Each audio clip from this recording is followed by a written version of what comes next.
سرکار نے جانے نہ دیا۔ الحمدللہ رب العالمین والصلاة والسلام علی سید المرسلین، اما بعد فاعوذ باللہ من الشیطان الرجیم، بسم اللہ الرحمن الرحیم۔ پڑھیے، الصلاۃ والسلام علیک یا رسول اللہ وعلی آلک واصحابک یا حبیب اللہ، الصلاۃ والسلام علیک یا نبی اللہ وعلی آلک واصحابک یا نور اللہ۔ سرور کائنات صلی اللہ تعالیٰ علیہ وسلم اپنے صحابہ کے ساتھ ایک غزوے میں شرکت کے لیے جا رہے تھے۔ راستے میں اعلان ہوا کہ کھانا وغیرہ کھا لیا جائے، اپنی ضروریات پوری کر لی جائیں، بریک دیا گیا۔ صحابہ کرام نے اپنے ٹفن باکس وغیرہ کھولے، اپنے توشہ دان کھولے، تو اب اس میں روٹی تو تھی سب کے پاس، مگر سالن نہیں تھا۔ صحابہ کرام علیہ رضوان کا آپ صبر دیکھیں، جان دینے جا رہے ہیں، کسی پکنک پر نہیں جا رہے، لیکن صبر یہ ہے کہ روٹی ہے، سالن نہیں ہے۔ آج ہو سکتا ہے میرا کوئی بھائی ایسا بیٹھا ہو جو کسی پریشانی میں ہو، تنگی میں ہو، کاروبار نہیں چلتا، ہم بڑی شکوے شکایت کرتے ہیں۔ وہ نبی پاک علیہ الصلوۃ والسلام کے ساتھ ہی تھے، مگر اس تھوڑے پر بھی راضی تھے۔ اسی دوران ایک مکھی، شہد کی مکھی، پیارے آقا علیہ الصلوۃ والسلام کے مبارک کانوں کے پاس آ کر بنبنانے لگی۔ آپ کو بھی ایکسپیرینس ہوا ہوگا کہ جب شہد کی مکھی جو ہے وہ کانوں کے قریب آ کر آواز اس کی عجیب سی محسوس ہوتی ہے۔ تو پیارے آقا علیہ الصلوۃ والسلام کے پاس جب شہد کی مکھی نے آ کر اس طرح بنبنایا تو صحابی رسول عرض کرتے ہیں، عقیدہ دیکھیں صحابی کا، کہ یا رسول اللہ صلی اللہ تعالیٰ علیہ وسلم، یہ شہد کی مکھی آپ سے کیا عرض کر رہی ہے، یہ کیا بات کر رہی ہے؟ گویا صحابی کا یہ عقیدہ ہے کہ نبی پاک سب کی بولیاں جانتے ہیں۔ اب کیا ہوا؟ پیارے آقا علیہ الصلوۃ والسلام نے فرمایا کہ یہ مجھ سے کہہ رہی ہے کہ یا رسول اللہ صلی اللہ تعالیٰ علیہ وسلم، آپ کے صحابہ ہمارے قریب آئے ہیں اور ہمارے اندر یہ بے چینی پائی جا رہی ہے کہ صحابہ کے پاس روٹی تو ہے مگر شہد، سالن نہیں ہے۔ آقا، ہم نے قریب ہی ایک شہد کا چھتا بنایا ہوا ہے، ہم مکھیاں اسے اٹھا کر لا نہیں سکتی۔ آپ ایسا کیجئے، کسی صحابی کو ساتھ بھیج دیجئے، وہ صحابی ساتھ چلیں اور وہ شہد کا چھتا لے آئیں تاکہ آپ کے صحابہ روٹی کے ساتھ شہد کھا لیں۔ میرے آقا علیہ الصلوۃ والسلام نے مولا علی کرم اللہ تعالیٰ وجہ الکریم کو بھیجا کہ اے علی ساتھ جاؤ۔ مولا علی ساتھ گئے، شہد کا چھتا لے آئے، صحابہ اب روٹی سے شہد کھانے لگے۔ وہی مکھی یا کوئی اور مکھی سرکار علیہ الصلوۃ والسلام کے کانوں کے پاس پھر بنبنانے لگی۔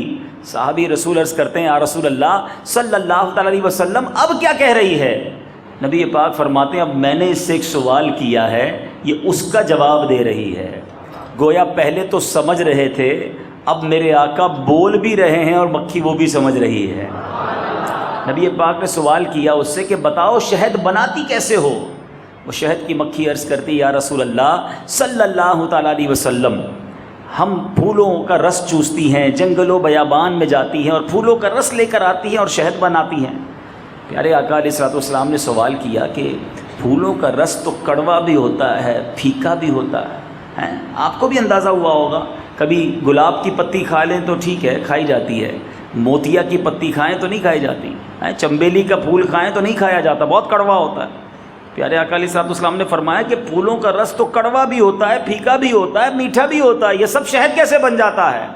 حدیث کا خلاصہ ہے، اس واقعے کا خلاصہ عرض کر رہا ہوں۔ مکھی عرض کرتی، یا رسول اللہ صلی اللہ تعالیٰ علیہ وسلم، جب ہم جنگل و بیابان میں جاتے ہیں پھولوں کا رس تو چوستے ہیں، مگر جب ہم رس چوس کر واپس آتے ہیں ہمارے اس پورے قافلے میں ہمارا ایک امیر ہوتا ہے، یا رسول اللہ صلی اللہ تعالیٰ علیہ وسلم، وہ آپ کی ذات پر درود پڑھنے لگ جاتا ہے، اور اس کی دیکھا دیکھی ہم ساری مکھیاں، پورا قافلہ جو ہے وہ آپ صلی اللہ تعالیٰ علیہ وسلم پر درود پڑھتا ہے۔ اے میرے آقا، کوئی اور کمال نہیں ہے، یہ آپ پر درود پڑھنے کی برکت ہے کہ پھولوں کا پھیکا کڑوا رس جو ہے وہ شہد جیسے میٹھے رس میں تبدیل ہو جاتا ہے۔ اچھا، اس واقعے کے بعد علماء بڑی پیاری تفسیر لکھتے ہیں، اس پورے خوبصورت واقعے کو نقل کرنے کے بعد علماء لکھتے ہیں کہ جب پھولوں کا کڑوا رس، پھیکا رس شہد جیسا میٹھا بن سکتا ہے درود پاک کی برکت سے، تو وہ مسلمان جس کی زندگی میں گناہوں کی کڑواہٹ ہو، بدعمالیوں کی پھیکاوٹ ہو، اور وہ چاہتا ہے کہ اس کی زندگی میں نیکیوں کی مٹھاس آ جائے، تو وہ اپنی زندگی میں درود پاک کو شامل کر لے، انشاءاللہ برکت درود سے اس کی زندگی جو ہے وہ شہد جیسی میٹھی بن جائے گی۔ تو اگر آپ بھی چاہتے ہیں اپنی زندگی میں نیکیوں کی مٹھاس لانا، اپنی طبیعت میں تراوٹ لانا، تو درود پاک پڑھنا اپنا معمول بنائیے۔ آئیے محبت کے ساتھ بآواز بلند درود پاک پڑھ لیجئے۔ صلو علی الحبیب صلی اللہ تعالی علی محمد۔ میٹھے میٹھے اسلامی بھائیوں، سیدنا حمزہ رضی اللہ تعالیٰ عنہ، سیدنا حمزہ رضی اللہ تعالیٰ عنہ اور سیدنا عباس رضی اللہ تعالیٰ عنہ، مگر نبی پاک علیہ الصلوۃ والسلام کو جو محبت، جو لگاؤ، جو جس کو کہنا اٹیچمنٹ سیدنا حمزہ رضی اللہ تعالیٰ عنہ سے ہے، وہ کمال ہے۔ سیدنا حمزہ رضی اللہ تعالیٰ عنہ مسلمان کیسے ہوئے، یہ واقعہ بھی محبت رسول کی ایک شاندار تصویر ہے۔ اعلان نبوت کے 6 سال حضرت حمزہ اور حضرت عمر رضی اللہ تعالیٰ عنہ، جب یہ دو ایمان لائے نا، یہ ہسٹوریکل واقعات ہیں۔ ان 2 ہستیوں کے ایمان لانے سے مسلمانوں کو جو تقویت ملی، جو جذبہ ملا، جو یوں سمجھیے عروج ملا، وہاں سے بات جو ہے وہ تبدیل ہونا شروع ہو گئی۔ اس سے پہلے بہت خوف کی فضا تھی، بڑا ڈر تھا، بڑا مسلمانوں کو ستایا جاتا تھا، مگر سیدنا حمزہ رضی اللہ تعالیٰ عنہ اور پھر سیدنا عمر فاروق رضی اللہ تعالیٰ عنہ یہ کچھ ہی عرصے میں ایمان لائے۔ سیدنا حمزہ رضی اللہ تعالیٰ عنہ کے ایمان لانے کے 3 دن کے بعد فاروق اعظم رضی اللہ تعالیٰ عنہ بھی ایمان لے آئے۔ سیدنا حمزہ کیسے ایمان لائے؟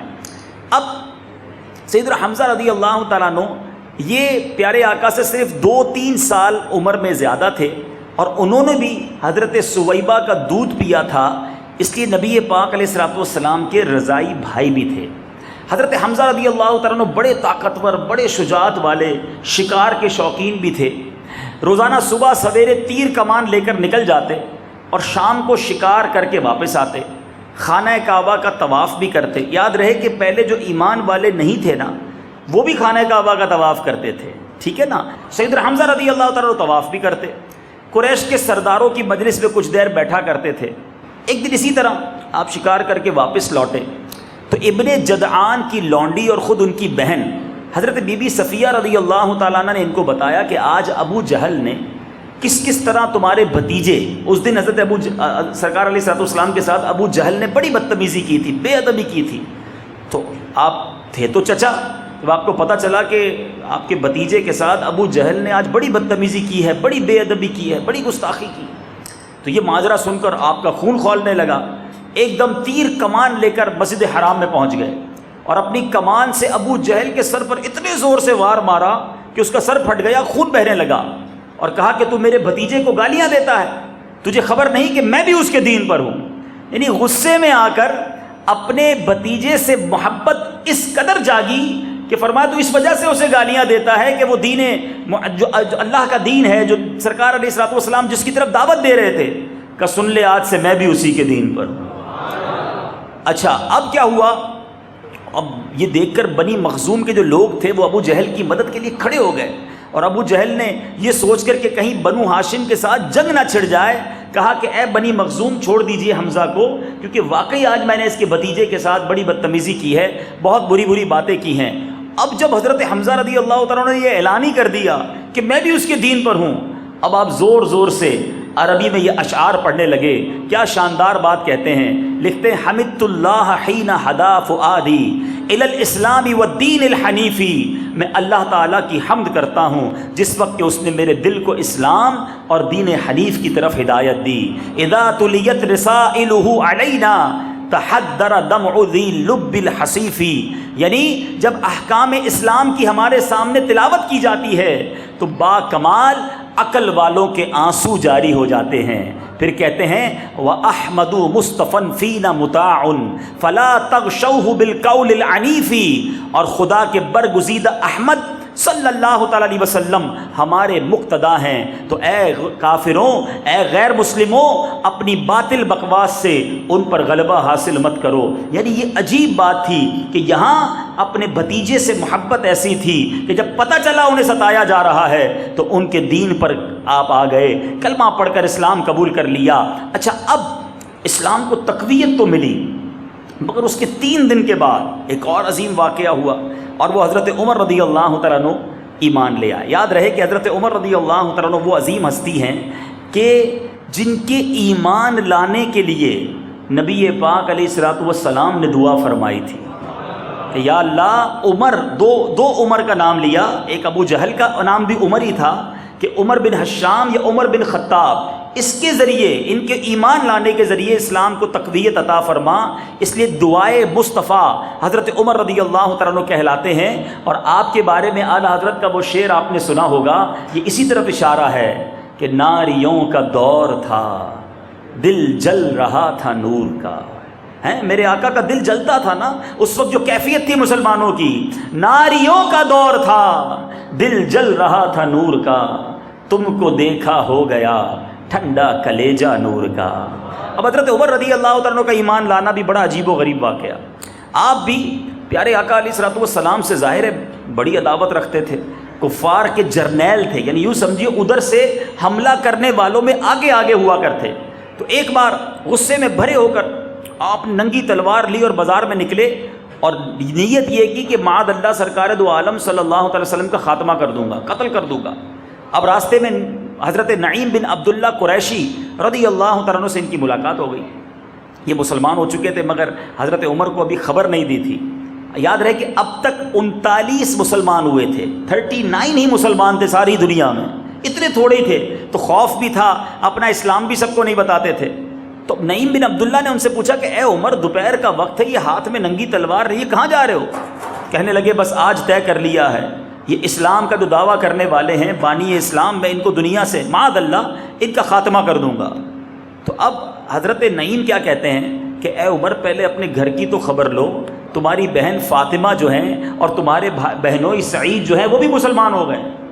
کہ یہ کیسے ہو سکتا ہے؟ جو شخص سرکار دو عالم صلی اللہ تعالیٰ علیہ وسلم کو ان کے دین کی وجہ سے معاذ اللہ تکلیف پہنچانے نکلا ہو، جب اسے یہ پتہ چلے کہ گھر میں ہی اسلام آ گیا ہے، بڑے غصے کے عالم میں گھر میں پہنچے۔ جب گھر گئے تو بہن اور بہنوئی جو ہیں وہ قرآن پڑھ رہے تھے۔ اب حضرت عمر کی آواز سن کر سب ڈر کے چھپ گئے، قرآن کے اوراق ادھر ہی چھوڑ دیے اور خود چھپ گئے۔ اب دروازہ کھولا تو حضرت عمر چلا کر بولے کہ اے اپنی جان کی دشمن، کیا تو بھی مسلمان ہو گئی ہے؟ پھر اپنے بہنوئی سعید بن زید پر جھپٹے، ان کی داڑھی کو پکڑ کر زمین پر انہیں جناب پٹخ دیا، سینے پر سوار ہو گئے اور خوب انہیں مارنا شروع کر دیا۔ حضرت فاطمہ انہیں بچانے کے لیے دوڑی تو حضرت عمر نے ایسا چانٹا اپنی بہن کے منہ پر مارا، غصے میں تھے کہ ان کے کانوں کے جھومر ٹوٹ گئے، خون سے چہرہ لہو لہان ہو گیا۔ بہن نے صاف صاف کہہ دیا کہ اے عمر سن لو، جتنا مارنا ہے مار لو، اسلام میں نے نہیں چھوڑنا ہے۔ دل سے جس نبی کا کلمہ پڑا ہے، اب اس دل سے پیارے آقا علیہ الصلوۃ والسلام کے دین کی محبت کو نہیں نکال سکتے۔ اب جب حضرت عمر نے اپنی بہن کا یہ خون آلو چہرہ دیکھا، یہ عزم دیکھا کہ میرے سامنے تو بڑے بڑے بہادر کانپنے لگ جاتے ہیں، یہ عورت ہو کر، میری بہن ہو کر اسلام پر ایسی استقلال والی ہے، کہا اچھا ایک کام کرو، ابھی تھوڑی دیر پہلے جو تم کچھ پڑھ رہے تھے دکھاؤ وہ کیا ہے۔ تو اب جب بہن نے قرآن کے اوراق سامنے رکھے تو پہلے تو بہن نے کہا کہ تم قرآن کو ہاتھ نہیں لگا سکتے، پہلے جاؤ وضو کر کے آؤ۔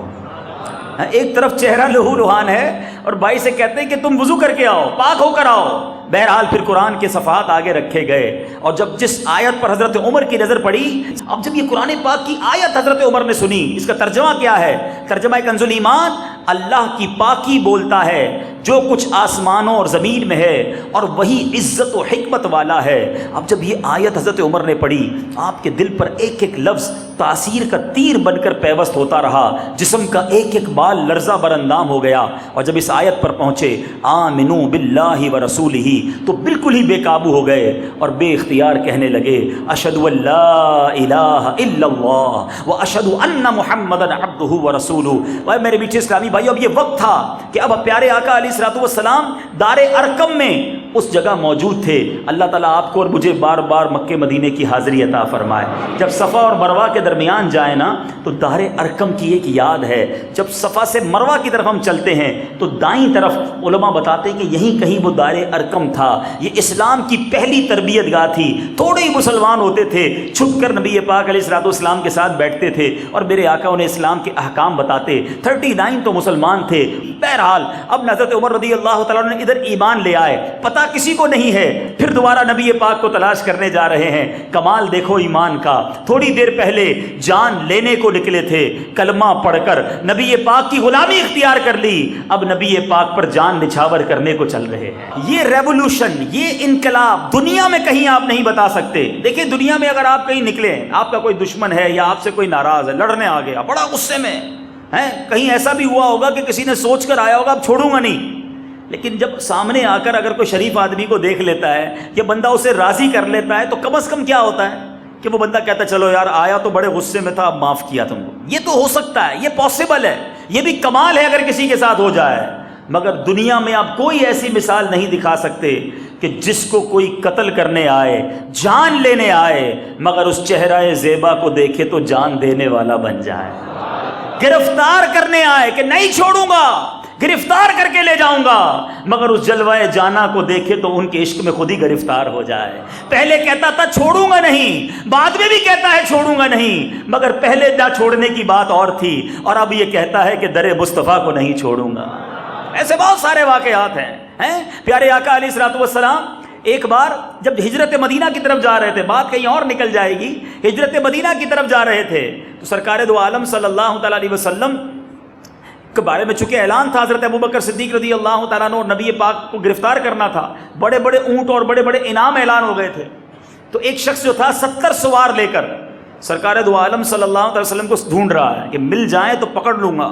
پیارے آقا علیہ الصلوۃ والسلام کی بارگاہ میں پہنچا، نبی پاک کا مبارک چہرہ دیکھا، کچھ کلام کیا، کہتا یا رسول اللہ صلی اللہ تعالیٰ علیہ وسلم پہلے تو یہ نیت کی تھی آپ کو مدینے پہنچنے نہیں دوں گا، اب نیت یہ ہے کہ آپ کو مدینے لے کر میں جاؤں گا، دیکھتا ہوں کون روکتا ہے۔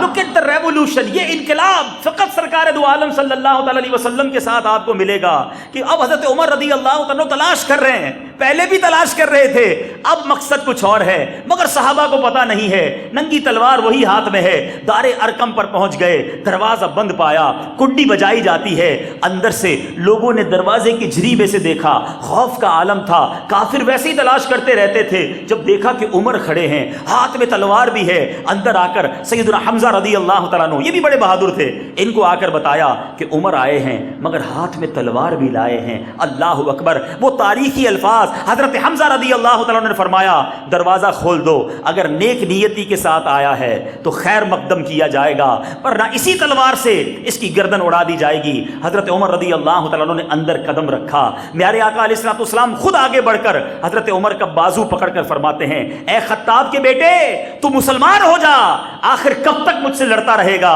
اللہ اکبر، حضرت عمر نے نبی پاک کی زبان سے الفاظ سنے، با آواز بلند کلمہ طیبہ پڑھنا شروع کر دیا۔ کتابوں میں لکھا ہے، تاریخ کی کتابوں میں لکھا ہے کہ حضرت عمر رضی اللہ تعالیٰ عنہ کے ایمان لانے پر اس مسلمان جتنے خوش ہوئے، ایسی خوشی کم دیکھنے کو ملی۔ مکے کے پہاڑ نعرہ تکبیر اللہ اکبر کی فضاؤں سے گونج اٹھے۔ اے میرے میٹھے اور پیارے اسلامی بھائیوں، اب حضرت عمر تو حضرت عمر ہے نا، جب سے حضرت عمر ایمان لائے اسلام کا گراف، اسلام کی عزت جو ہے وہ بڑھتی ہی چلی گئی۔ اب حضرت عمر نبی پاک سے کہتے ہیں یا رسول اللہ صلی اللہ تعالیٰ علیہ وسلم یہ چھپ چھپ کر عبادت کیوں کرتے ہیں؟ ابھی 40ویں آپ نے 40ویں کا عدد پورا کیا، اٹھیے ہم کعبے کی طرف چلتے ہیں اور علل اعلان عبادت کرتے ہیں۔ خدا کی قسم میں کفر کی حالت میں جن جن مجلسوں میں بیٹھ کر اسلام کی مخالفت کرتا رہا ہوں، اب ان تمام مجالس میں جا کر اپنے اسلام کا اعلان کروں گا۔ اب نبی پاک علیہ الصلوۃ والسلام اب دار ارقم سے نکلے، کیا منظر ہوگا، کیا شاندار منظر ہوگا۔ اب پہلی بار ان دا ہسٹری آف اسلام بآواز بلند ببانگ دہل اعلانیہ مسلمان نکلے ہیں کعبے کی طرف عبادت کرنے کو۔ پہلے ڈر ڈر کے عبادتیں ہو رہی تھی، 2 صفیں ہیں، ان 2 صفوں کو لیڈ کون کر رہے تھے؟ سبحان اللہ، ایک صف کے آگے حضرت حمزہ چل رہے ہیں اور دوسری صف کے ساتھ حضرت عمر چل رہے ہیں۔ اللہ، اس شان سے مسجد الحرام میں داخل ہوئے اور حضرت عمر رضی اللہ تعالیٰ عنہ حضرت حمزہ اس صف کو لے کر آگے بڑھے، علل اعلان نماز ادا کی اور حرم کعبہ میں مشرکین کے سامنے حضرت عمر نے اپنے اسلام کا اعلان کیا کہ میں نے اسلام قبول کر لیا ہے۔ لوگ حضرت عمر کو مارنے کے لیے دوڑے، بڑا ہنگامہ برپا ہو گیا۔ اتنے میں حضرت عمر کا ماموں ابو جہل آ گیا، اس نے پوچھا کہ کیا ہنگامہ ہے؟ لوگوں نے بتایا کہ حضرت یہ عمر بھی اسلام لے آئے ہیں۔ اب اب اس لیے ہم برہم ہو کر جو ہے وہ اس پر حملہ کر رہے ہیں۔ بہرحال میرے بیٹے اسلامی بھائیوں، حضرت عمر رضی اللہ تعالیٰ عنہ کمال شخصیت، آپ فرماتے ہیں اسلام لانے کے بعد میں ہمیشہ کفار کو مارتا رہا اور ان کی مار کھاتا رہا، یہاں تک کہ اللہ تعالیٰ نے اسلام کو غالب فرما دیا۔ بہرحال چونکہ آج موضوع ہمارے سید الشہداء سیدنا حمزہ رضی اللہ تعالیٰ عنہ اور شہدائے احد رضوان اللہ تعالیٰ مجمعین ہیں، لیکن حضرت عمر رضی اللہ تعالیٰ عنہ اور حضرت حمزہ رضی اللہ تعالیٰ عنہ ان دونوں کے ایمان لانے سے اسلام کو بڑی تقویت اور بڑا عروج ملا۔ اس سے ہمیں ایک مدنی پھول ملتا ہے کہ ہمیں بھی ان شخصیات کو دین کے قریب لانا چاہیے، ان لوگوں کو دین کے قریب لانا چاہیے جن کا جناب معاشرے میں انفلوئنس ہوتا ہے، اثر ہوتا ہے۔ جب صاحب عزت، صاحب ثروت اور اس طرح معاشرے میں اثر رکھنے والے لوگ اسلام لاتے ہیں یا مسلمان ہوتے ہوئے دین کے قریب آتے ہیں تو ان کی برکتیں ظاہر ہوتی ہیں اور اس کی وجہ سے اسلام کو اور دین کے کاموں کو تقویت ملتی ہے۔ بہرحال میرے بیٹے اسلامی بھائیوں، غزوہ احد کی بات کرنی ہے، لیکن یہاں تاریخ کی کچھ اہم باتیں بھی بتاتا چلوں۔ غزوہ اور سریہ، اس میں فرق ہوتا ہے۔ ساری جو جنگیں ہوئی اسلام میں سارے غزوات نہیں ہیں۔ غزوہ کس کو کہتے ہیں اور سریہ کس کو کہتے ہیں یہ پتہ ہونا چاہیے۔ وہ جنگی لشکر جس کے ساتھ نبی پاک علیہ الصلوۃ والسلام خود بھی تشریف لے گئے اس کو غزوہ کہتے ہیں، اور جس کو نبی پاک علیہ الصلوۃ والسلام جن ٹولیوں میں جن لشکروں میں خود شامل نہیں ہوئے اسے روانہ فرمایا اسے سریہ کہتے ہیں۔ اور پیار امام کتنے غزوات ہوئے اور کتنے سریہ ہوئے یہ بھی پتہ ہونا چاہیے۔ تاریخ کی اہم معلومات ہے۔ آج بہت ساری ٹیموں کے، بہت سارے اسپورٹس مین کے ریکارڈ پتہ ہوتے ہیں، لیکن ہمیں اسلام کی تاریخ کے بارے میں بہت کم پتہ ہوتا ہے۔ تو حضرت امام بخاری نے حضرت زید بن ارقم صحابی رضی اللہ تعالیٰ عنہ سے جو روایت تحریر کی ہے اس میں غزوات کی کل تعداد 19 بیان کی ہے، اور ان میں سے جن 9 غزوات میں جنگ بھی ہوئی وہ یہ ہے: نمبر 1 جنگ بدر، نمبر 2 غزوہ احد، نمبر 3 جنگ احزاب، پھر جنگ بنو قریظہ یا بنو قریظہ، غزوہ بنو المصطلق، غزوہ خیبر، فتح مکہ، جنگ حنین اور غزوہ طائف۔ یہ 9 وہ ہیں جس میں باقاعدہ جنگ بھی ہوئی۔ سرایا یعنی جن لشکروں میں پیارے آقا علیہ الصلوۃ والسلام تشریف نہیں لے گئے ان کی تعداد بعض مورخین کے نزدیک 47 ہے 47، اور بعض کے نزدیک 56 ہے۔ اب ایک عجیب بات جو لوگوں کو شاید نہیں پتہ کہ حضرت حمزہ رضی اللہ تعالیٰ عنہ سید الشہداء، ان کا بہت گہرا تعلق تو احد شریف سے ہے، مگر اسلام کا سب سے پہلا سریہ، سب سے پہلا وہ لشکر جو میرے آقا نے روانہ کیا وہ سریہ حمزہ ہے، اور نبی پاک علیہ الصلوۃ والسلام نے اس کا سپہ سالار سیدنا حمزہ رضی اللہ تعالیٰ عنہ کو بنایا تھا۔ اچھا، یہ ایک چھوٹا سا لشکر تھا، کفار کے مقابلے کے لیے روانہ فرمایا، اس کا نام سریہ حمزہ ہے۔ نبی پاک علیہ الصلوۃ والسلام نے اپنے چچا حضرت حمزہ بن عبد المطلب کو اس کا سفید جھنڈا عطا کیا، اور اس جھنڈے کے نیچے صرف 30 مہاجرین تھے، اور اس کو جس لشکر سے مقابلہ کرنا تھا وہ 300 کی تعداد میں تھے، اور اس کا سپہ سالار بھی ابو جہل تھا۔ حضرت حمزہ سیف البحر تک پہنچے اور دونوں طرف سے جناب تیاری بھی ہو گئی تھی لڑائی کی، لیکن ایک شخص تھا مجدی بن عمر جہنی جس نے دونوں فریق کے جناب حلیف کا کام کیا اور بیچ میں پڑھ کر لڑائی موقوف کر دی۔ جنگ تو نہ ہوئی لیکن اس کی سپہ سالاری جو تھی وہ سیدنا حمزہ رضی اللہ تعالیٰ عنہ کو ملی۔ بہرحال اب آتے ہیں احد شریف، سبحان اللہ۔ ویسے ہی احد شریف کی کیا بات ہے کہ یہ ہجرت کا 3را سال تھا، ابھی مدینہ شریف مسلمان پہنچے تھے، گویا سکون کا سانس لیا تھا۔ پہلے غزوہ بدر ہو گیا اور اب جناب غزوہ احد ہو گیا۔ اچھا، احد کیوں کہا جاتا ہے؟ احد ایک پہاڑ کا نام ہے، مدینہ منورہ سے 3 میل کے فاصلے پر ہے، اور چونکہ یہ واقعہ احد پہاڑ کے دامن میں ہی ہوا اس لیے اس کو غزوہ احد کہتے ہیں۔ قرآن مجید فرقان حمید میں مختلف آیتوں میں اس لڑائی کے جو واقعات ہیں، اس غزوے کے جو واقعات ہیں وہ اللہ تعالیٰ نے مختلف انداز میں بیان کیے۔ اور احد شریف کی بات کرتا چلوں، سبحان اللہ، نبی پاک علیہ الصلوۃ والسلام کا فرمان جس کا خلاصہ ہے احد مجھ سے محبت کرتا ہے، میں احد سے محبت کرتا ہوں، یہ میرے ساتھ جنت میں جائے گا۔ اب یہ پہاڑ 9 میل لمبا پہاڑ ہے، بہت بڑا پہاڑ ہے، اللہ بار بار ہم سب کو جبل احد کی حاضری عطا فرمائے۔ تو اب یہ 9 میل لمبا پہاڑ جنت میں جائے گا، کیوں جائے گا؟ نبی پاک سے محبت کرتا ہے۔ علماء کہتے ہیں جب پتھر محبت کرے جنت میں جائے گا، عاشق رسول محبت کرے کیسے جنت میں نہیں جائے گا؟ سچی محبت کر لو سرکار دو عالم صلی اللہ تعالی علیہ وسلم سے، جنت انشاءاللہ ہمارا ہی مقدر ہے، سرکار کے غلاموں کے لیے بنی ہے جنت۔ حور و قصور و غلما منکر کو نہ ملیں گے، انشاءاللہ یہ ہمارے لیے ہی ہے، لیکن بات یہ ہے کہ سچی محبت کرنی ہے۔ بہرحال اب یہ ہوا کیوں؟ What is the reason? غزوہ احد کیوں ہوا؟ اصل میں ماجرا یہ تھا کہ غزوہ بدر جب یہ ہوا تو وہاں 70 کفار گرفتار ہوئے اور 70 اس میں واصل بجہنم ہوئے، قتل ہو گئے تھے۔ تو ان کے اندر بڑی جس کو کہ انتقام کی آگ تھی، اور انہوں نے یہ پلان کیا کہ بدلہ لینا ہے بدر کا۔ اب وہ باقاعدہ پریپریشن کی، انہوں نے اپنے مال کا ایک بڑا حصہ ہتھیاروں پر خرچ کرنا شروع کیا کہ اب ایسا حملہ کرنا ہے کہ اب ان کو نیست و نابود کر دینا ہے، اسلام کا نام ختم کر دینا ہے تاکہ یہ بدر کا بدلہ ہو جائے۔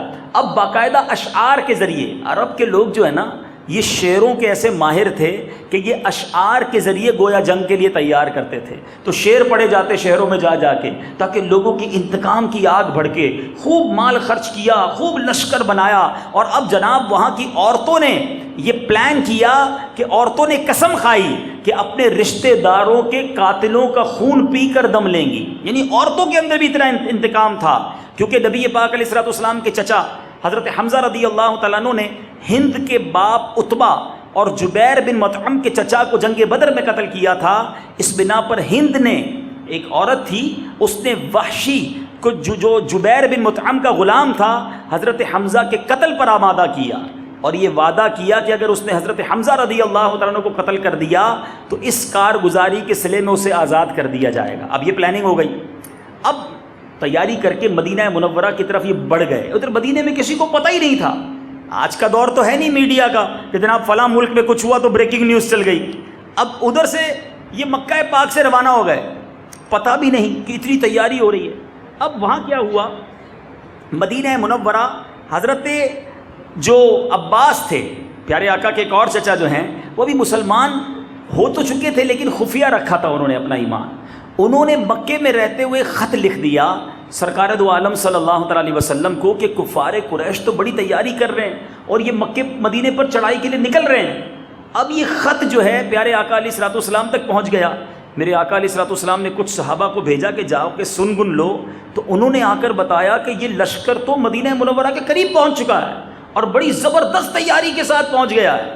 اب ذرا غور کیجئے، ایک طرف 1 سال سے تیاری ہے حملہ کرنے کی، اور دوسری طرف پتہ ہی بعد میں چل رہا ہے۔ 14 شوال تھا سن 3 ہجری، جمعے کی رات حضرت سعد بن معاذ اور حضرت اسید بن حفیر اور حضرت سعد بن عبادہ رضی اللہ تعالیٰ عنہم چند ہتھیاروں کے ساتھ پیارے آقا علیہ الصلوۃ والسلام کے مبارک گھر کا وہ جناب محاصرہ کیا۔ انہوں نے مطلب حفاظت کے لیے وہ پہرا دیتے رہے کہ کہیں مدینہ منورہ میں حملہ نہ کر دیں۔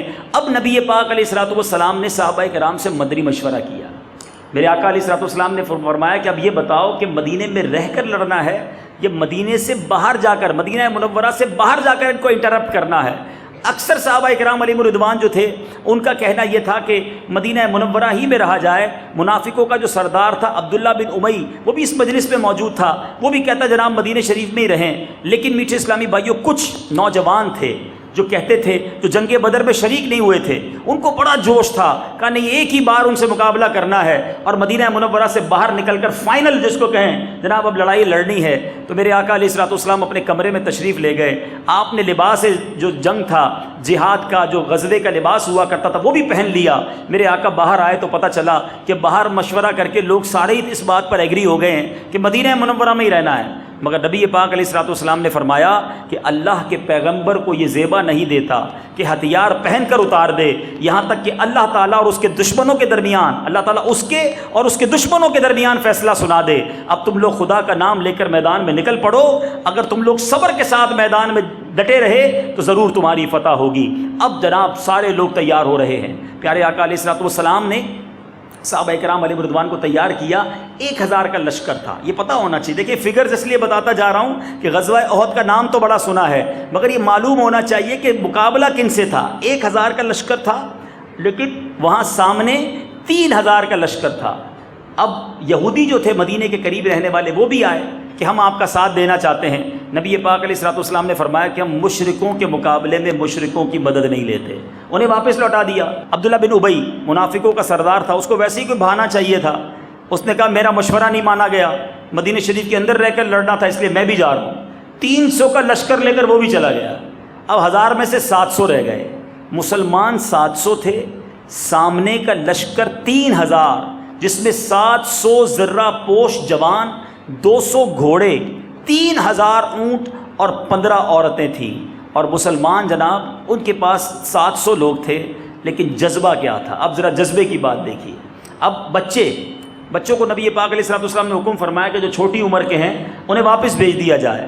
حضرت رافع بن خدیج رضی اللہ تعالیٰ عنہ، یعنی اسلامی تاریخ کا، یہ میرے بچے بیٹھے ہیں یہاں پر، نوجوان بیٹھے ہیں، یہ پتہ ہونا چاہیے کہ اسلامی تاریخ کا وہ غزوہ جس کو سنہرے حروف سے لکھا جائے، قربانی کی جو داستانیں احد کے میدان میں رقم کی گئی ہیں وہ دنیا میں کہیں آپ کو نظر نہیں آئیں گی۔ حضرت رافع بن خدیج کہتے ہیں میرے آقا نے ان سے فرمایا تم بہت چھوٹے، واپس چلے جاؤ، تو وہ اپنے انگوٹھوں کے بل کھڑے ہو گئے کہ میرا قد اونچا ہے۔ جب ان کا قد ناپا گیا تو وہ جو اسکیل تھا اس میں وہ آ گئے، اس لیے ان کو لے لیا گیا۔ اب حضرت سمورہ، یہ بھی کم عمر نوجوان تھے، ان کو واپس کیا گیا، تو کہتے جب رافع کو لیا ہے تو مجھے بھی لے لیں، ہماری کشتی کرا دیں، میں رافع کو گرا دوں گا۔ دونوں کا مقابلہ کروایا گیا۔ اب جب مقابلہ کروایا تو انہوں نے حضرت رافع کو پچھاڑ دیا۔ اب جب پچھاڑ دیا تو اس لیے یہ بھی سلیکٹ ہو گئے، یعنی جان دینے کے لیے، اپنا سب کچھ قربان کرنے کے لیے جو ہے وہ کوششیں کی جا رہی ہیں۔ اب حضرت سمورہ جو ہیں وہ بھی جناب اس غزوے میں شامل کر لیے گئے۔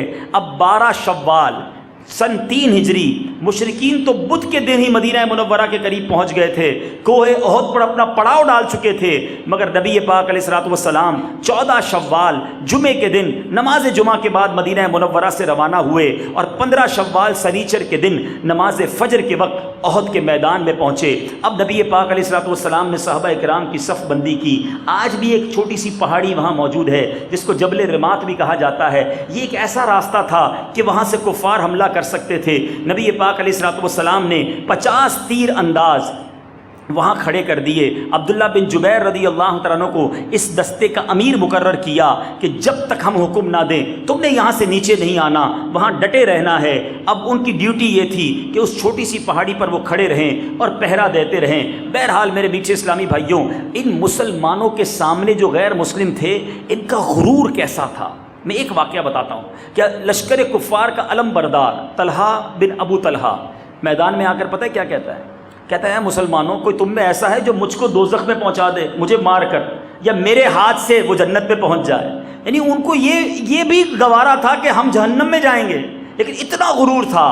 اس گھمنڈ سے بھرا ہوا کلام جب شیر خدا مولا علی کرم اللہ تعالی وجہ الکریم نے سنا تو فرمایا ہاں میں ہوں، یہ کہہ کر فاتح خیبر ذوالفقار کے ایک ہی وار میں اس کا سر پھاڑ کر رکھ دیا۔ وہ زمین پر تڑپنے لگا، شیر خدا اپنا منہ پھیر کر چلے گئے۔ کسی نے کہا آپ نے اس کو قتل کیوں نہیں کیا، اسے جہنم میں کیوں نہیں بھیجا، آپ واپس کیوں آ گئے؟ فرمایا جب اس کے سر پر وار کیا اس کی شرمگاہ کھل گئی، اب یہ مجھ سے منت کرنے لگا تو مجھے شرم آئی، اس لیے میں نے اسے قتل نہیں کیا۔ بہرحال میرے میٹھے اسلامی بھائیوں، حضرت حمزہ رضی اللہ تعالیٰ عنہ بھی ایک جو طلحہ کا جو اس کے بعد اس کا بھائی عثمان بن ابو طلحہ آگے آیا، اور اب جناب جب وہ لڑنے کے لیے آیا حضرت حمزہ آگے نکلے، اس کے شانے پر ایسا بھرپور ہاتھ مارا کہ تلوار ریڑھ کی ہڈی کو کاٹتی ہوئی کمر تک پہنچ گئی، اور آپ نے کیا شاندار نعرہ غزوہ احد میں لگایا۔ فرماتے ہیں انا ابن ساق الحجیج، میں حاجیوں کے سیراب کرنے والے عبد المطلب کا بیٹا ہوں۔ بہرحال اب 1 to 1 لڑائی شروع ہو گئی، گھمسان کا رن پڑا۔ حضرت حمزہ رضی اللہ تعالیٰ عنہ کیسے شہید ہوئے؟ ایک جو آپ کو پہلے آپ نے سنا کہ ہند نے ایک اپنا غلام وحشی کو ٹارگٹ یہ دیا تھا، تم نے کچھ اور نہیں کرنا، بس حمزہ رضی اللہ تعالیٰ عنہ کو شہید کرنا ہے۔ وہ چھپ کر بیٹھا رہا اور وہ دیکھتا رہا۔ اب جب حضرت حمزہ رضی اللہ تعالیٰ عنہ سامنے آئے تو آپ کے قریب اس نے نیزہ مارا اور آپ کی ناف میں لگا، پشت کے پار ہو گیا۔ اس حال میں بھی حضرت حمزہ رضی اللہ تعالیٰ تلوار لے کر اس کی طرف بڑھے، مگر زخموں کی تاب نہ لائے، اور آپ جو ہے وہ آپ نے شہادت کا جام پی لیا۔ میٹھے میٹھے اسلامی بھائیوں، اسی طرح ایک اور عظیم شہادت، ایک اور عظیم واقعہ، یا نوجوان بیٹھے ہیں، نوجوان کی زندگی کا خواب ہوتا ہے کہ کسی اچھی جگہ اس کی شادی ہو جائے۔ حضرت حنظلہ رضی اللہ تعالیٰ عنہ، شادی کی پہلی رات ہے، ذرا غور کیجئے، نوجوان شادی کی پہلی رات کیسی خوشیاں مناتا ہے، شادی کی پہلی رات ہے، اور ادھر مدینے میں اعلان ہوتا ہے کہ نبی پاک علیہ الصلوۃ والسلام کے لشکر کی روانگی ہے۔ شادی کی پہلی رات حضرت حنظلہ رضی اللہ تعالیٰ عنہ کھڑے ہوتے ہیں اور غزوہ احد کی طرف روانہ ہو جاتے ہیں۔ میٹھے اسلامی بھائیوں، وہاں جا کر اس طرح لڑائی کرتے ہیں کہ لڑتے لڑتے شہید ہو جاتے ہیں۔ آپ کے شہید ہونے کے بعد جب آپ کے جنازے کو تلاش کیا جاتا ہے، آپ کی لاش کو تلاش کیا جاتا ہے، وہ لاش نہیں ملتی ہے۔ میٹھے اسلامی بھائیوں، نبی پاک علیہ الصلوۃ والسلام نے فرمایا کہ اب رک جاؤ، حنظلہ کو فرشتے آسمانوں کی طرف لے گئے ہیں، اس کو وہاں غسل دیا جا رہا ہے۔ حضرت حنظلہ رضی اللہ تعالیٰ کو جب نیچے لایا گیا، آپ کے بالوں سے پانی کی بوندیں ٹپک رہی ہیں، اس لیے آپ کو غسیل الملائکہ کہا جاتا ہے۔ بات معلوم کرنے پر پتہ چلی کہ چونکہ شادی کی پہلی رات تھی، غسل کا موقع بھی نہ ملا اور اللہ کی راہ میں اس طرح نکل پڑے کہ کہیں یہ غسل کرنا تاخیر کا باعث نہ بن جائے، تو انہیں غسیل الملائکہ کا لقب ملا، انہیں جناب فرشتوں نے غسل دیا۔ ارے کس کس داستان کی بات کی جائے، مگر اس جنگ میں ایک بڑا عجیب و غریب یو ٹرن آیا۔ اب مسلمان جب لڑائی لڑ رہے تھے، کفار کی حالت خراب تھی اور محسوس یہ ہونے لگا تھا کہ مسلمان جیت چکے ہیں، مال غنیمت جمع ہونے لگ گیا ہے۔ اب وہ جو چھوٹی سی پہاڑی تھی جہاں مسلمانوں کے 50 تیر انداز وہاں کھڑے کیے گئے تھے حضرت عبداللہ بن جبیر رضی اللہ تعالیٰ عنہ کے ساتھ، جب ان لوگوں نے دیکھا کہ ہم تو جیت چکے ہیں، مال غنیمت تقسیم ہو رہا ہے، چلو ہم بھی چلتے ہیں۔ حضرت عبداللہ بن جبیر نے بڑا سمجھایا، دیکھو نبی پاک علیہ الصلوۃ والسلام نے منع کیا ہے یہ جگہ مت چھوڑنا، مگر وہ سمجھے کہ بازی ختم ہو گئی ہے۔ کئی صحابہ نیچے آ گئے اور خالد بن ولید، دیکھیں قدرت کی باتیں، خالد بن ولید رضی اللہ تعالیٰ عنہ اس وقت ایمان نہیں لائے تھے اور اس زمانے سے وہ جنگی اسٹریٹجی میں بڑا دماغ رکھتے تھے۔ انہوں نے دیکھا کہ یہ پہاڑی خالی ہو گئی ہے، کفار پیچھے تو ہٹ گئے تھے، اپنی شکست بھی ایک طرح سے محسوس کر رہے تھے، مگر جب دیکھا کہ یہ پہاڑی خالی ہو گئی ہے، انہوں نے یو ٹرن کیا اور دوبارہ ادھر سے آ کے مسلمانوں پر حملہ کیا، اور یہ حملہ بڑا کاری ثابت ہوا۔ اس میں بڑے بڑے جید صحابہ شہید بھی ہوئے اور اس پہ سرکار دو عالم صلی اللہ تعالیٰ علیہ وسلم کو بھی زخم پہنچے۔ حضرت مصعب بن عمیر رضی اللہ تعالیٰ عنہ، یہ اسلام کے سب سے پہلے مبلغ ہیں۔ حضرت مصعب بن عمیر کے بارے میں ایک بات بتاتا چلوں، بات طویل ہو رہی ہے، مگر حضرت مصعب بن عمیر کے پہلے مبلغ ہیں جن کو مکہ پاک سے مدینہ طیبہ بھیجا گیا۔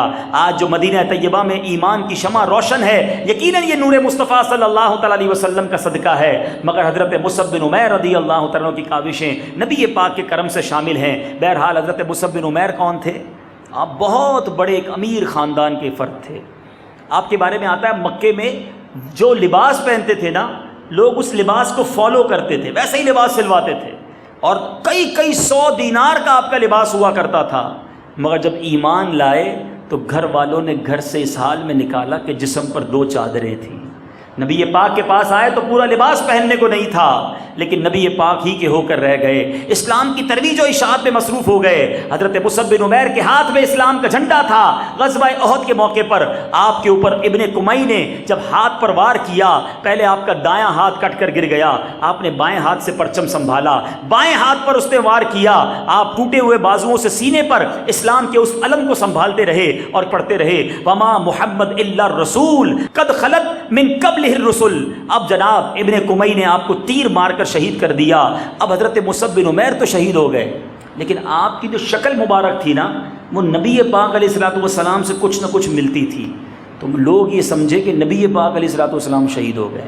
اب جب یہ نعرہ بلند ہوا کہ پیارے آقا شہید ہو گئے، تو صحابہ بہت زیادہ ڈسہارٹ ہو گئے، کچھ صحابہ بالکل ہمت ہار بیٹھے، کچھ صحابہ جناب پیچھے ہٹ گئے کہ اب لڑنے کا کیا فائدہ کہ جس کے لیے لڑ رہے ہیں وہی دنیا میں نہ رہے۔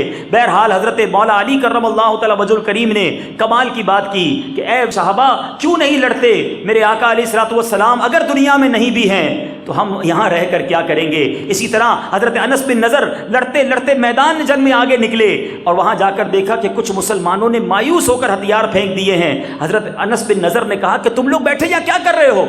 لوگوں نے کہا اب ہم لڑ کر کیا کریں، جن کے لیے لڑتے تھے وہ تو شہید ہو گئے۔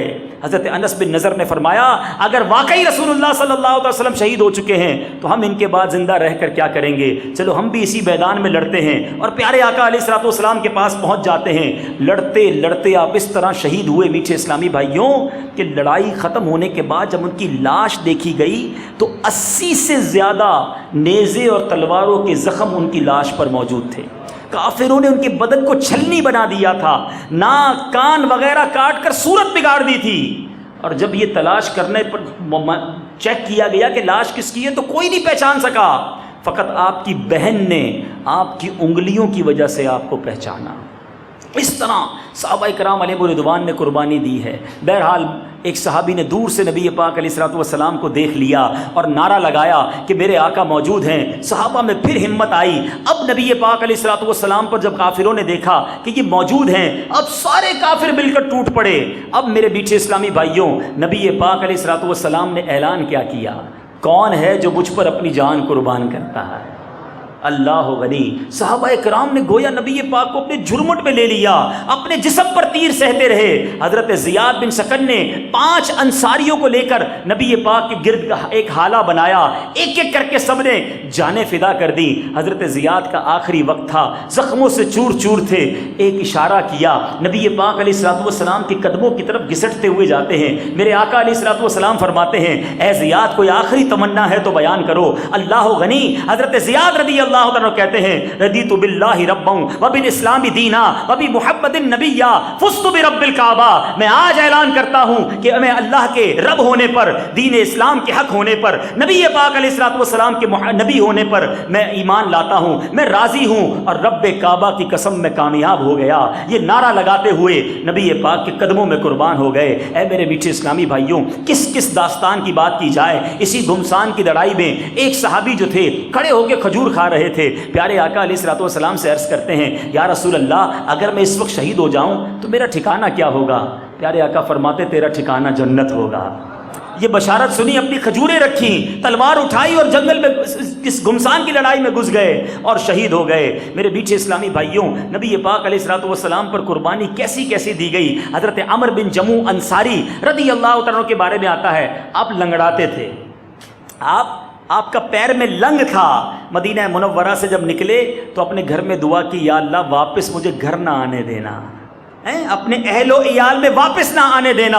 اب جب غزوہ احد میں پہنچے، چونکہ آپ کے پیر میں لنگ تھا، آپ کو روک دیا گیا کہ آپ لڑائی نہیں لڑ سکتے۔ نبی پاک علیہ الصلوۃ والسلام کی بارگاہ میں آ کر عرض کرتے ہیں، یا رسول اللہ مجھے بھی اجازت دے دیں، میں بھی چاہتا ہوں لنگڑاتا لنگڑاتا میں بھی جنت میں داخل ہو جاؤں۔ نبی پاک نے انہیں بھی اجازت دے دی۔ آپ لڑتے لڑتے شہید ہو گئے۔ جب شہید ہو گئے تو آپ کی زوجہ نے، آپ کی بچوں کی امی نے آپ کی لاش کو اٹھایا، مدینہ منورہ کی طرف ڈال کر گھوڑے کو چلانا چاہا، اونٹ پر ڈال کر لے جانا چاہا، وہ اونٹ مدینے کی طرف ہی نہ جاتا تھا، بڑا دھکا دیا، اونٹ چلتا ہی نہیں تھا۔ نبی پاک نے پوچھا، یہ گھر سے نکلے تھے، کوئی دعا تو نہیں کی تھی؟ کہا دعا یہ کی تھی کہ یا اللہ مجھے احد سے واپس نہ آنے دینا۔ اے پیارے آقا فرماتے، یہی وجہ ہے ان کی لاش واپس نہیں جا رہی، انہیں یہیں دفن کر دیا جائے۔ اے میرے میٹھے اسلامی بھائیوں، اس طرح یہ داستانیں رقم ہوئی ہیں۔ بہرحال اس غزوے میں میرے آقا بھی زخمی ہوئے، میرے آقا کے جسم اقدس سے بھی خون بہا، مگر صحابہ نے نبی پاک علیہ الصلوۃ والسلام کو کس طرح اپنے گھیرے میں لیے رکھا، کس طرح اپنی جانیں قربان کی۔ اے میرے میٹھے اسلامی بھائیوں، سرکار دو عالم صلی اللہ تعالیٰ علیہ وسلم کی طرف جب کافروں کے تیر چل رہے تھے، اللہ غنی، یہ منظر دیکھ کر جانثار صحابہ نے کیا کیا کہ حضرت ابو دجانہ رضی اللہ تعالیٰ عنہ آپ کے لیے ڈھال بن گئے۔ چاروں طرف سے تلواریں برس رہی تھیں، اپنی پیٹھ پر وہ تلواروں کے وار رہتے رہے، یہاں تک کہ کوئی نیزہ میرے آقا علیہ الصلوۃ والسلام تک نہ پہنچنے دیا۔ حضرت طلحہ رضی اللہ تعالیٰ عنہ کی جان نثاری کا عالم یہ تھا کہ وہ کفار کی تلواروں کے وار کو اپنے ہاتھ پر روکتے رہے، یہاں تک کہ ہاتھ کٹ کر شل ہو گیا، ان کے بدن پر 35 یا 39 زخم لگے۔ غرض جانثار صحابہ نے ایسی مثالیں قائم کی کہ تاریخ عالم میں اس کی مثال نہیں ملتی۔ حضرت ابو طلحہ رضی اللہ تعالیٰ عنہ مشہور نشانہ باز تھے، آپ نے اتنے تیر چلائے کہ کئی کمانیں ٹوٹ گئیں۔ میرے میٹھے اسلامی بھائیوں، حضرت ابو طلحہ کے پیچھے نبی پاک موجود تھے۔ میرے آقا سے حضرت ابو طلحہ عرض کرتے ہیں، یا رسول اللہ پیچھے رہیں، کوئی تیر آئے تو مجھے لگ جائے، آپ کو تکلیف نہ پہنچے۔ میرے آقا اوپر آ کر دیکھتے کہ پوزیشن کیا ہے، کہتے یا رسول اللہ پھر نیچے ہو جائیں، کہیں کوئی تیر آپ کو نہ لگ جائے، اپنا سینہ آگے کر کے کھڑے رہے۔ اے میرے میٹھے اور پیارے اسلامی بھائیوں، حضرت قتادہ رضی اللہ تعالیٰ عنہ، اللہ غنی، ان کا ذکر نہ ہو تو احد کی بات ہی پوری نہیں ہوتی ہے۔ آپ نے کیا کیا، نبی پاک کے چہرے کو بچانے کے لیے اپنا چہرہ آگے کر دیا۔ اب ایک تیر آیا اور حضرت قتادہ رضی اللہ عنہ کی آنکھ میں لگا، وہ آنکھ ہی باہر آ گئی۔ صحابہ کا عقیدہ دیکھو، آنکھ باہر نکلی، ڈاکٹر نہیں ڈھونڈتے، نبی پاک علیہ الصلوۃ والسلام سے عرض کرتے یا رسول اللہ آنکھ باہر آ گئی ہے۔ میرے آقا نے لعاب دہن لگایا، واپس وہ آنکھ واپس لگا دی، اور دعا کیا فرمائی، فرماتے یا اللہ قتادہ کی آنکھ بچا لے جس نے تیرے رسول کے چہرے کو بچایا ہے۔ مشہور یہ ہے کہ حضرت قتادہ رضی اللہ تعالیٰ عنہ کی وہ آنکھ جو تھی، جو باہر آ کر واپس لگی ہے، وہ پہلی آنکھ سے زیادہ روشن اور خوبصورت ہو گئی۔ کس داستان کی بات کی جائے، حضرت سعد بن ابی وقاص، آئے ہائے ہائے، ان کی قسمت پر ہماری جانیں قربان، بڑے کمال کے تیر انداز تھے، بڑی جلدی جلدی تیر چلا رہے تھے، نبی پاک تیر دیتے جاتے۔ دیکھو صحابہ سے ایک جملہ تو آپ نے سنا ہوگا کہ یا رسول اللہ ہمارے ماں باپ آپ پر قربان ہیں، سنا ہے نا؟ حضرت سعد بن ابی وقاص کی قسمت دیکھو، میرے آقا تیر دیتے جاتے، فرماتے سعد تیر چلاؤ، میرے ماں باپ تجھ پر قربان۔ اللہ غنی، کیا صحابہ نے قسمت پائی۔ بہرحال میٹھے اور پیارے اسلامی بھائیوں، یہ سارا جبر جاری تھا، مگر زبان مصطفیٰ پر کیا جاری تھا؟ میرے آقا فرما رہے تھے، اس وقت بھی یہ دعا جاری تھی۔ میرے آقا خود بھی زخموں سے چور چور ہیں، رب اغفر قومی فإنہم لا یعلمون، اے اللہ میری قوم کو بخش دے، وہ مجھے نہیں جانتے۔ میٹھے میٹھے اسلامی بھائیوں، بہرحال ایک طرف تو یہ سب ہو رہا تھا، دوسری طرف جب حضرت حمزہ رضی اللہ تعالیٰ عنہ سید الشہداء، کیونکہ ہند نے یہ نیت کی تھی کہ حضرت حمزہ رضی اللہ تعالیٰ عنہ کے جگر کو چبائے گی، تو اس نے کیا کیا، بدلہ لینے کے لیے صحابہ کرام علیہ رضوان کی لاشوں کے کئی ٹکڑے کیے گئے اور کان ناک وغیرہ کاٹ کر چہرے بگاڑ دیے گئے صحابہ کرام کے۔ ابو سفیان کی بیوی ہند نے بے دردی کا مظاہرہ کرتے ہوئے ان کے اعضاء کا ہار بنا کر گلے میں ڈالا، اور ہند نے حضرت حمزہ رضی اللہ تعالیٰ کی مقدس لاش کو جناب جگر نکال کر اب چبانے کی کوشش کی، مگر وہ کھا تو نہ سکی، لیکن اسے اسی لیے ہند جگر خوار کہا جاتا ہے۔ لیکن میٹھے اسلامی بھائیوں، یہ بھی یاد رہے کہ ابو سفیان اور ہند نے جب فتح مکہ ہوا سن 8 ہجری میں، تو اس دن اسلام قبول کر لیا، اور اسلام کیسا عظیم مذہب ہے کہ اب ہمیں یہ کہا جاتا ہے کہ ہند کے بارے میں، ابو سفیان کے بارے میں کچھ برا نہ کہا جائے، کیونکہ یہ ایمان لے آئے، اور ایمان لانے کے بعد یہ صحابی کے مرتبے تک پہنچ گئے ہیں۔ نبی پاک علیہ الصلوۃ والسلام نے بھی انہیں معاف فرما دیا۔ جب یہ ایمان لائے نا تو نبی پاک علیہ الصلوۃ والسلام نے معاف تو فرما دیا، مگر پھر بھی بدلہ نہ لیا، پھر بھی معاف کر دیا۔ آج ان اسلامی بھائیوں سے میرا سوال ہے، ان مدنی چینل کے ناظرین سے سوال ہے جو چھوٹی چھوٹی باتیں یاد رکھ کے معاف نہیں کرتے۔ میرے آقا نے اپنے چچا جن سے بڑا پیار فرماتے تھے، ان کے جگر چبانے والوں کو معاف کر دیا، جسم کے ٹکڑے کرنے والوں کو معاف کر دیا۔ آج ہم چھوٹی چھوٹی باتیں یاد کر کے کہتے ہیں میں معاف نہیں کروں گا، میں ملاقات نہیں کروں گا، ارے میں نہیں چھوڑوں گا۔ نہیں میرے میٹھے اسلامی بھائیوں، سلام اس پر کہ جس نے گالیاں سن کر دعائیں دیں، سلام اس پر کہ جس نے خون کے پیاسوں کو کبائیں دیں۔ ارے میرے آقا معاف کرتے چلے گئے، اور آج آقا کے غلام کہلانے والے معاف کرنے کے لیے تیار نہیں ہیں۔ نہیں میرے میٹھے اسلامی بھائیوں، جہاں غزوہ احد جو ہے ہمیں بہت ساری باتیں سکھا رہا ہے کہ صحابہ کرام نے کچھ نہ دیکھا، نبی پاک پر اپنا سب کچھ قربان کر دیا۔ آج ہم چھوٹی سی قربانی دینے کے لیے تیار نہیں ہوتے، آج ہم سے راہ خدا میں مال خرچ نہیں ہوتا، اللہ کی راہ میں ہم سے اپنا وقت خرچ نہیں ہوتا۔ آج چھوٹی سی قربانی کی باری آئے تو ہم کہتے ہیں نہیں جناب میرے پاس تو وقت نہیں ہے، میں یہ ٹائم نہیں دے سکتا، میں یہ قربانی نہیں دے سکتا۔ ارے غزوہ احد کی یاد منانے والوں، ان کے بھی گھر بار تھے، ان کی بھی اولادیں تھیں۔ ارے کس کس واقعے کی بات بتاؤں، ایک صحابیہ کے بارے میں آتا ہے، آپ جب یہ خبر اڑی کہ نبی پاک علیہ الصلوۃ والسلام شہید کر دے گئے تو ایک بوڑھی صحابیہ مدینہ منورہ سے دوڑتے ہوئے احد کو پہنچی۔ جب وہاں پہنچی تو کسی نے کہا تمہارے شوہر قتل ہو گئے ہیں، تمہارے شوہر شہید ہو گئے ہیں۔ کہتی مجھے اس کی پرواہ نہیں، بتاؤ میرے آقا کیسے ہیں۔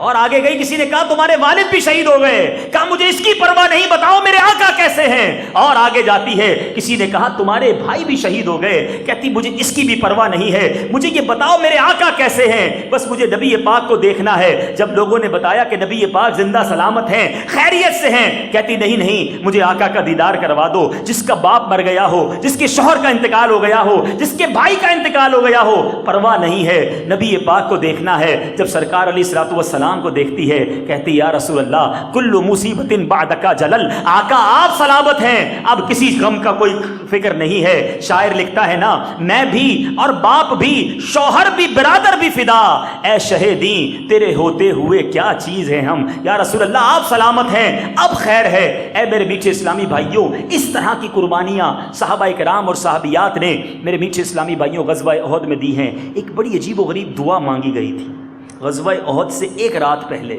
آج ہمارے پاس کوئی مصیبت آنے والی ہو، کوئی پریشانی آنے والی ہو، ہم دعا کرتے ہیں کہ یا اللہ مصیبت ٹل جائے، مجھ پر کوئی پرابلم نہ آئے، غزوہ احد ہونا ہے، صبح لڑائی ہونی ہے، دو صحابہ ساتھ بیٹھے، سنو، ایک کا نام حضرت عبداللہ بن جہش رضی اللہ تعالیٰ عنہ اور دوسرے حضرت سعد بن ابی وقاص. اور حضرت عبداللہ بن جہش کہتے ہیں اے سعد آؤ مل کر دعا کرتے ہیں، ہر ایک اپنی ضرورت کے مطابق دعا کرے، دوسرا آمین کہے. عجیب لوگ تھے. اب حضرات نے کونے میں جا کر کیا دعا کی؟ حضرت سعد نے پہلی دعا کی، یا اللہ جب کل لڑائی ہو تو میرے مقابلے میں ایک بڑے بہادر کو مقرر کرنا اور میں اس کو تیرے راستے میں قتل کر دوں. حضرت عبداللہ نے آمین کہہ دی. اب حضرت عبداللہ نے کیا دعا کی سنو، کہتے ہیں اے اللہ کل میدان جہاد میں میرا ایک بڑے بہادر سے مقابلہ ہو اور سخت حملہ کرنے والا ہو، میں بھی شدت سے حملہ کروں، وہ بھی مجھ پر زور سے حملہ کرے، میں بہتوں کو قتل کروں مگر اس کے بعد میں بھی شہید ہو جاؤں، اور شہید ہونے کے بعد کافر جو ہے نا میرے ناک کان کاٹ لیں، پھر قیامت کے دن میں تیرے حضور پیش ہوں تو تو فرمائے عبداللہ تیرے ناک کان کیوں کاٹے گئے؟ تو یا اللہ میں تجھے جواب دوں کہ یا اللہ تیرے اور تیرے رسول کے راستے میں کاٹے گئے ہیں، اور تو کہے سچ ہے میرے ہی راستے میں کاٹے گئے. حضرت سعد نے ان کی دعا پر آمین کہی. یہ کیسے لوگ تھے اے میرے میٹھے اسلامی بھائیوں؟ دونوں کی دعا قبول ہوئی. حضرت سعد رضی اللہ تعالیٰ عنہ نے کافروں کے بڑے بڑے سورماؤں کو قتل کیا اور عبداللہ بن جہش لڑتے لڑتے شہید بھی ہوئے اور آپ کے اعضا بھی کاٹ لیے گئے. اور مجھے اللہ کی رحمت سے امید ہے قیامت کے دن ایسے ہی ہوگا کہ رب فرمائے گا اے عبداللہ تمہارے چہرے کو کیا ہوا، تمہارے اعضا کدھر گئے؟ اور اس دن وہ اللہ کی بارگاہ میں عرض کریں گے کہ یا اللہ تیری راہ میں، تیرے رسول کی راہ میں کاٹے گئے، اور اللہ فرمائے گا اے عبداللہ سچ میں اسی راہ میں کاٹے گئے. یہ ہے صحابہ کرام، یہ ہیں ان کی قربانیاں. نبی پاک جبھی تو فرماتے ہیں اصحابی کالنجوم فبأیہم اقتدیتم اہتدیتم، میرے صحابہ ستاروں کی مانند ہیں، ان میں سے جن کی اقتدا کرو ہدایت پا جاؤ گے. ہم کیوں نہ صحابہ سے پیار کریں، ہم کیوں نہ اہل بیت سے پیار کریں؟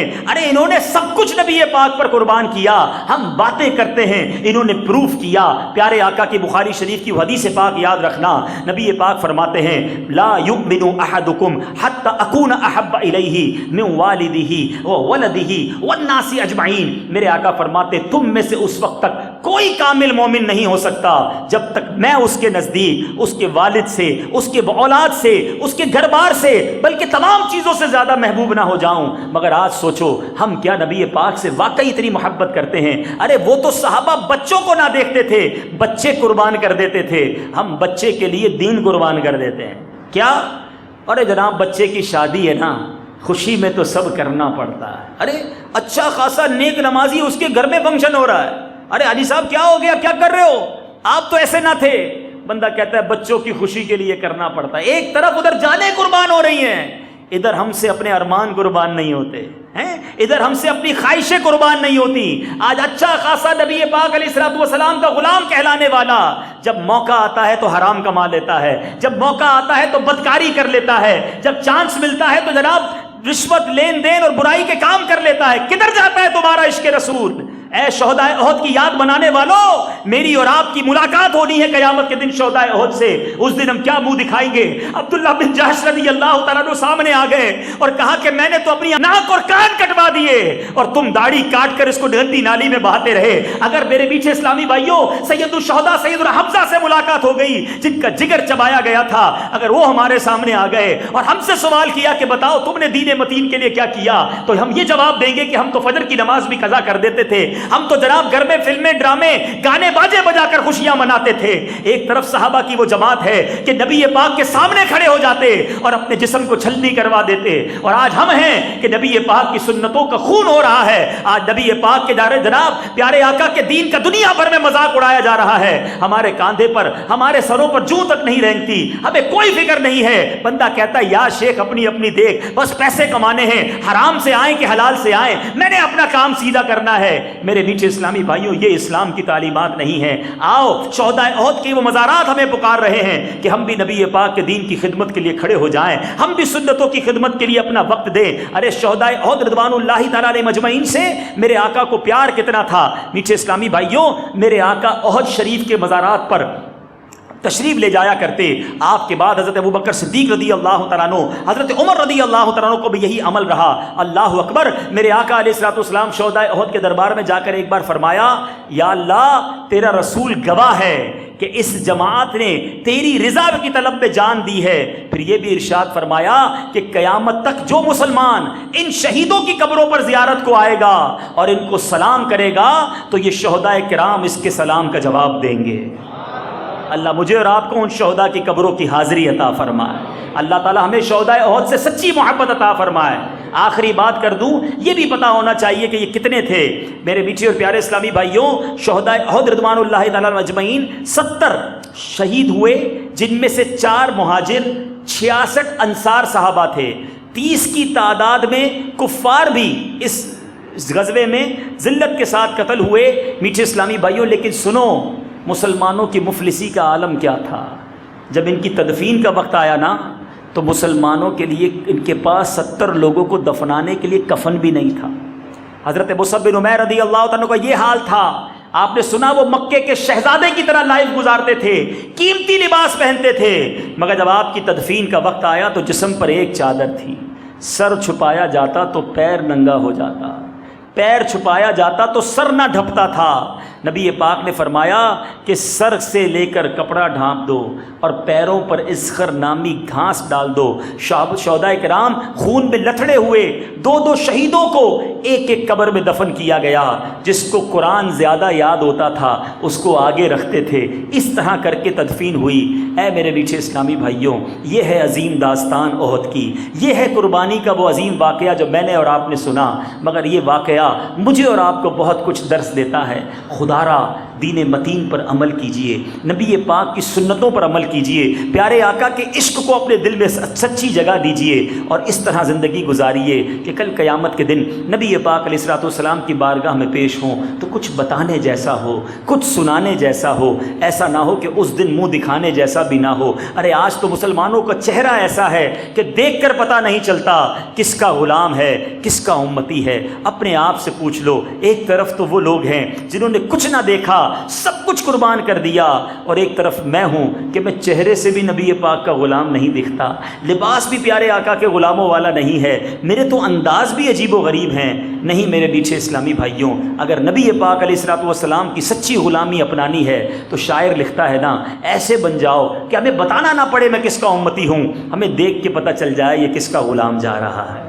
شاعر لکھتا ہے، فنا اتنا تو ہو جاؤں میں تیری ذات عالی میں، فنا اتنا تو ہو جاؤں میں تیری ذات عالی میں، جو مجھ کو دیکھ لے اس کو تیرا دیدار ہو جائے۔ تو آئیے آج شہدائے احد رضوان اللہ تعالیٰ علیہ مجمعین کہ ایصال ثواب کے لیے بھی نیت کرتے ہیں کہ انشاءاللہ آج کے بعد ہماری کوئی نماز قضا نہیں ہوگی۔ اللہ تعالیٰ ہم سب کو عمل کرنے کی توفیق عطا فرمائے اور شہدائے احد کی برکتیں عطا فرمائے۔ میرے اعمال کا بدلہ تو جہنم ہی تھا، میں تو جاتا مجھے سرکار نے کہا جانے